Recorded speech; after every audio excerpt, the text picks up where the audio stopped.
शरद जी, देखिए बीजेपी में शामिल हो चुके हैं राहुल लोधी और जो महत्वपूर्ण बातें मैंने सुनी, विकास को लेकर ज्यादा फोकस किया गया। उनका ये कहना कि विकास नहीं हो पा रहा था, इसलिए बीजेपी के नेतृत्व में विकास होगा और यही इच्छा थी, यही मंशा थी जिसके चलते उन्होंने इस्तीफा सौंपा है। कैसे देखते हैं आप इसको? देखिए, बीजेपी एक बहुत ही सुविचारित तरीके से काम करने वाली पार्टी है करिश्मा। और एक और बड़ी खबर ये है कि जल्दी ही एक और जो विधायक हैं वो भी दामन कांग्रेस का छोड़ सकते हैं। बुंदेलखंड से आते हैं, युवा विधायक हैं। और ये बड़ी खबर है कि सिलसिला सिर्फ राहुल लोधी तक ही नहीं थमने वाला है। राहुल लोधी के बाद कतार में खड़े हैं बुंदेलखंड के कांग्रेस के एक और युवा विधायक, और उनके बारे में बीजेपी अभी देखो और इंतजार करो की रणनीति पर आगे बढ़ रही है कि वेट एंड वॉच। आगे जैसी सर्कमस्टांसेस होंगे, आना उनका 100% तय है और आने की उनकी पूरी तैयारी है। लेकिन अभी या तो हम देखें कि एक आध हफ्ते के भीतर ये फैसला हो सकता है, या फिर मुझे लगता है कि आगे जाकर ये फैसला होगा। लेकिन इतना तय है, तो ये बीजेपी की एक बड़ी मजबूत रणनीति है और इसको हम ये नाम देंगे कि ये ऑपरेशन बुंदेलखंड है। ऑपरेशन बुंदेलखंड है बीजेपी का, जिसके तहत बीजेपी अपनी भावी रणनीति बुंदेलखंड में तय कर रही है। और जहां तक बात है इस पूरे ऑपरेशन की, तो इसको बहुत ही क्लेवरली बीजेपी के जो एक बड़े सीजन प्लेयर हैं और सीनियर कैबिनेट मिनिस्टर हैं भूपेंद्र सिंह जी ने अंजाम दिया है, जो बहुत ही लो प्रोफाइल रहते हैं। बहुत कम इस तरह के विषयों को वो मीडिया से या उजागर करना पसंद करते हैं। लेकिन मुख्यमंत्री शिवराज सिंह चौहान के बहुत ही क्लोज कॉन्फिडेंट साथियों में उनकी गिनती होती है। जिस तरह से हम मुख्यमंत्री के कुछ करीबी नेताओं को देखते हैं, जिनमें राजेंद्र शुक्ला जी हैं, रामपाल सिंह हैं और भूपेंद्र सिंह जी हैं, ये एक बहुत अहम तिकड़ी है मुख्यमंत्री शिवराज सिंह चौहान के लिए। और ऑपरेशन बुंदेलखंड की ये पूरी जिम्मेदारी सौंपी गई है भूपेंद्र सिंह जी को। राहुल लोधी का आना भी भूपेंद्र सिंह जी के ही लगातार लंबे समय से वो काम कर रहे थे। और इसके पीछे की वजह ये भी थी कि बुंदेलखंड की कुछ सीटों पर कांग्रेस और बीजेपी के बीच इस चुनाव में बड़ा टसल का चुनाव है। 2 सीटें हैं बुंदेलखंड की, सुर्खी और बड़ा मलहरा। अब ये वक्त बताएगा कि कितना असर मनोवैज्ञानिक तौर पर इन दोनों सीटों पर इस फैसले का पड़ता है। लेकिन बीजेपी की कोशिश जरूर है कि एक मैसेजिंग इसके जरिए की जाए, और इसमें बहुत अहम रोल प्ले किया है करिश्मा भूपेंद्र सिंह जी ने। और आगे भी जिनका हम जिक्र कर रहे हैं कि जो एक और विधायक हैं जो कांग्रेस के, जो बीजेपी में शामिल हो सकते हैं, वो भी जो हैं भूपेंद्र सिंह जी के जरिए ही वो उनके संपर्क में हैं। और राहुल लोधी को लाने की एक बड़ी वजह ये भी है कि उस पूरे एरिया से, खासतौर से दमोह जिले से, अब जयंत मलैया जी की राजनीतिक विरासत आप कह सकते हैं कि एक समाप्ति की तरफ बढ़ चली है। और राहुल लोधी एक ऐसे नेता हैं जिनका बड़ा सम्मान है उस रीजन में। और लोधी लीडरशिप का जो एक वैक्यूम है, हालांकि प्रद्युम्न सिंह लोधी भी बड़ा मलहरा से वहां से पिछली बार जीते थे 2018 में, और उन्होंने इस्तीफा दिया और बीजेपी के टिकट से वो इस बार फिर मैदान में है। लेकिन प्रद्युम्न सिंह लोधी की तुलना में राहुल लोधी को लोग, क्योंकि वो वेल एजुकेटेड हैं और इसके साथ ही उनकी छवि बड़ी साफ सुथरी है, तो इनको आगे एक लोधी लीडर के तौर पर बुंदेलखंड रीजन में खड़ा करने की बीजेपी की तैयारी है, जितना हमें अंदरूनी सोर्सेज से पता चला है। और इसके कई मायने हैं। मुझे जी शरद जी, बहुत इंपॉर्टेंट बात आपने कही कि ऑपरेशन बुंदेलखंड ये एक सोची समझी रणनीति बीजेपी की। और देखिए किस तरीके से यहाँ पे राहुल लोधी शामिल हुए। इस वक्त जुगल हमारे साथ कुछ अपडेट के लिए सर जुड़ चुके हैं। चलिए, अब जानकारी मिल रही है कि कुछ टेक्निकल इशू आया है। जी शरद जी, आप अपनी बात पूरी करें। बिल्कुल, और इसको इस तरह से भी देखिए करिश्मा कि ये एक तरह से कांग्रेस से बुंदेलखंड को एक बड़ा झटका देते हुए उसका एक तरह से जो बार बार बीजेपी बात करती है कि कांग्रेस मुक्त एक मध्य प्रदेश की बात, जिसको नरोत्तम मिश्रा जी कहते हैं, तो बुंदेलखंड में एक बड़ा झटका है ये कांग्रेस को। और जो एक और विधायक कतार में खड़े हैं, उनके आने के बाद निश्चित तौर पर कांग्रेस के लिए मुश्किलें और बढ़ सकती हैं। और इसी के साथ देखिए राजनीति में ये चीजें बहुत मायने रखती हैं। बुंदेलखंड रीजन एक ऐसा रीजन है जहां से अब बीजेपी के 3 बड़े कद्दावर नेता हैं। गोपाल भार्गव हैं, भूपेंद्र सिंह हैं और सुर्खी सीट से चुनाव लड़ने वाले गोविंद सिंह राजपूत भी हैं। लेकिन इनमें सबसे महत्वपूर्ण भूमिका भूपेंद्र सिंह जी की साफ तौर पर उभर कर आती है और भूपेंद्र सिंह जी का बुंदेलखंड की राजनीति के सूत्रों को अपने हाथ में रखना निश्चित तौर पर शिवराज जी के हाथ और मजबूत करेगा और आने वाले वक्त में बुंदेलखंड की राजनीति जो है, क्योंकि ये रीजन भी अगर हम जनादेश की बात करें तो बहुत इम्पोर्टेंट माना जाता है और बीजेपी थोड़ा इसको लेकर चिंतित रही थी कि 2018 के चुनाव में जैसी उसकी अपेक्षा थी बुंदेलखंड से वैसा परिणाम उसके लिए नहीं रहा था। तो ग्वालियर, चंबल और बुंदेलखंड इन दोनों पर बीजेपी की निगाह रही थी।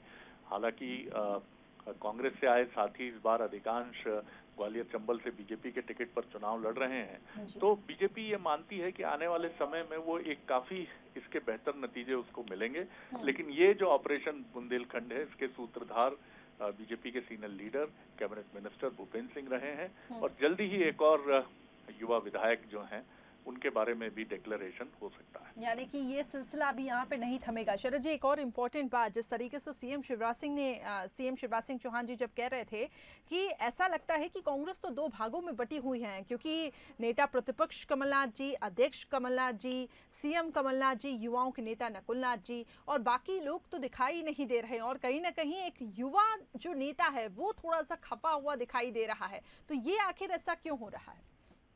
देखिए, ये बिल्कुल ठीक बात है करिश्मा, ये सवाल महत्वपूर्ण है इस मामले में, क्योंकि ये 2018 से लेकर अब तक जो है वो कांग्रेस की कमान कमलनाथ जी के हाथ में रही है और यानी आप मोटे तौर पर कह सकते हैं कि करीब करीब ये 2 साल का जो पूरा समय रहा है, ये पूरा समय कांग्रेस के 2 सीनियर लीडर मध्य प्रदेश में कांग्रेस को संभालते आए हैं। कांग्रेस के एक निर्णय पर उनकी छाप रही है। इनमें पहला नाम और सबसे महत्वपूर्ण नाम और सबसे दबदबे वाला नाम कमलनाथ जी का है और उसके बाद जो फैसले हैं उसमें हम कह सकते हैं कि दिग्विजय सिंह जी की अहम भूमिका रही है। इससे इनकार नहीं किया जा सकता कि युवा पीढ़ी इसको लेकर कितनी सहज है या कितनी असहज है, ये तो वक्त बताएगा।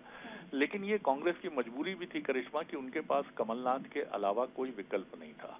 इस समय कोई ऐसा युवा नेता मध्य प्रदेश में कांग्रेस का नहीं है जो कांग्रेस को संभाल सके और यही वजह है कि बीजेपी ये जानती थी कि अगर ये सीनियर लीडर खासतौर से कमलनाथ मध्य प्रदेश में जम गए तो बीजेपी के लिए ये चुनौती भी बन सकते हैं, क्योंकि 2018 में कमलनाथ ने अकेले अपने बूते पर मध्य प्रदेश में कांग्रेस को सत्ता में ला बिठाया था। तो बीजेपी की पूरी कोशिश थी कि कमलनाथ को वो मध्य प्रदेश से किसी न किसी रूप में इतना विचलित करे कि मध्य प्रदेश की राजनीति में उनका दबदबा ना होने पाए और यही वजह थी कि आप इन सारे हमलों को कमलनाथ के विरुद्ध इंडिविजुअल हमले के तौर पर भी देख सकते हैं। ये पूरा इलेक्शन कैंपेन जो अब तक का है ये कमलनाथ के विरुद्ध बीजेपी ने फोकस करके रखा है, चाहे उनकी उद्योगपति की छवि हो या इमरती देवी को लेकर दिया गया उनका बयान हो जिसको बीजेपी ने एक बहुत बड़े मुद्दे में तब्दील करने की कोशिश की, या फिर कमलनाथ को लेकर एक के बाद एक हमले करने की छोटे बड़े सारे बीजेपी के नेता कमलनाथ के विरुद्ध एक तरह से कह सकते हैं कि उन्होंने मोर्चा खोल रखा है। तो ये बीजेपी की स्ट्रैटेजी का एक बड़ा मजबूत हिस्सा है, क्योंकि बीजेपी जानती है कि इस बाय इलेक्शन में अनुकूल नतीजे न आने पर मुश्किलें बढ़ेंगी कांग्रेस के लिए और हो सकता है कमलनाथ मध्य प्रदेश की राजनीति से किनारा करके फिर दिल्ली की तरफ लौट जाए और यही बीजेपी की रणनीति का सबसे बड़ा हिस्सा है और यही वजह है कि बीजेपी पूरी तरह से कमलनाथ जी को उखाड़ने की कोशिश कर रही है करिश्मा।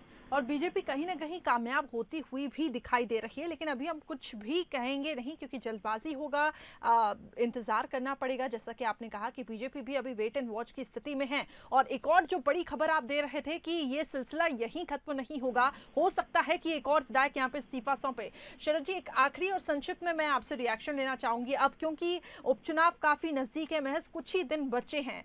ऐसे में आप कांग्रेस के पास अब किस तरीके से आप विकल्प देख रहे हैं? दावे तो कर रही है कांग्रेस की 28 की 28 हम सीटें जीतेंगे, लेकिन ऐन वक्त तक बहुत सारी चीजें हो सकती हैं, उसके लिए हमें रुकना पड़ सकता है। लेकिन किस डायरेक्शन में कांग्रेस अभी बढ़ती हुई दिखाई दे रही है, संक्षिप्त में मैं आपसे जानना चाहूंगी, क्योंकि बीजेपी का जिस तरीके से हम ये कह सकते हैं कि एज थोड़ा सा मजबूत होता हुआ यहाँ पे दिख रहा है।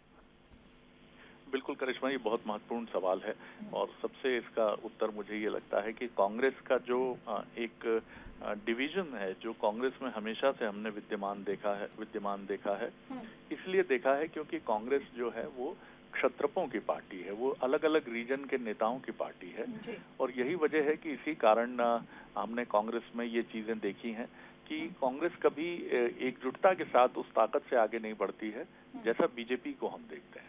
तो मुझे लगता है कि ये कठिन चुनौती है। ऐसे समय में तमाम छोटे बड़े युवा सीनियर लीडर्स को कमलनाथ जी के साथ खड़ा होना चाहिए, एक सॉलिडारिटी की तरफ बढ़ना चाहिए और चुनाव में जीत हार अपनी जगह है, लेकिन कांग्रेस को इस उपचुनाव के साथ, जो कि अब तो एक तरह से हम कह सकते हैं कि उसके लिए जो भी किया जाना था वो अब अंतिम चरण में है। 2023 के लिए कांग्रेस को एक प्लानिंग मजबूती से अपनी तैयार करनी चाहिए कि कौन लीडर उस समय केंद्रीय भूमिका निभाएगा और सबसे महत्वपूर्ण चीज है कि कांग्रेस को अपनी एकजुटता को संजोना होगा, कार्यकर्ताओं को ये भरोसा देना होगा, अलग अलग रीजन के नेताओं को मजबूत करना होगा, लेकिन अभी स्थितियां जैसी नजर आनी चाहिए वैसी दिख नहीं रही। बिल्कुल, तो लीडरशिप और उसके साथ ही आपने कहा जो एकजुटता है वो यहाँ पे दिखनी चाहिए कांग्रेस में और कांग्रेस को अब इस पे गंभीरता के साथ विचार विमर्श करना चाहिए। बहुत बहुत शुक्रिया शरद जी हमारे साथ जुड़ने के लिए। तो कांग्रेस को एक और बड़ा झटका लग सकता है, ऐसी जानकारी मिल रही है कि एक और बड़ा विधायक, एक और बड़ा नाम है जो इस्तीफा सौंप सकता है। राहुल लोधी से निश्चित तौर पर बीजेपी की ताकत बढ़ी है, बीजेपी में वो शामिल हुए हैं। ऐसे में अटकलों का बाजार गर्म हो गया है। ऑपरेशन बुंदेलखंड जिसका हम जिक्र कर रहे हैं वो कामयाब होता हुआ बीजेपी का दिखाई दे रहा है। ये जो स्ट्रैटेजी है वो बीजेपी की कामयाब होती हुई दिखाई दे रही है। वहीं बीजेपी प्रदेश अध्यक्ष वीडी शर्मा का क्या कुछ कहना है, हमारे विशेष संवाददाता जुगल किशोर ने बातचीत की है, आइए आपको सुनाते हैं।